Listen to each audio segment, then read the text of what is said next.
inicialmente se inaugura la escuela y lo hace Marcelino Camacho como presidente de honor de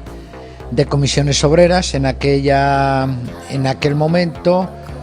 lo hace Antonio Gutiérrez, que era el secretario general de Comisiones Obreras en ese periodo, y lo hace por parte de la Universidad Complutense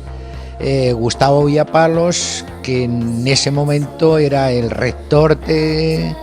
esta universidad y el que tuvo la iniciativa de establecer esa especie que en aquella época decían extraña alianza entre el sindicato Comisiones Obreras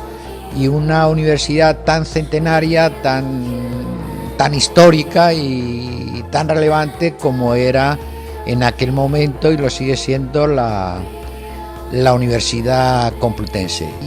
Y aquí en este centro se empezó a generar un núcleo de estudio, de reflexión, de debate, de encuentro en torno a todo aquello que tuviera que ver con el mundo del trabajo, del empleo y de las relaciones laborales en su más amplio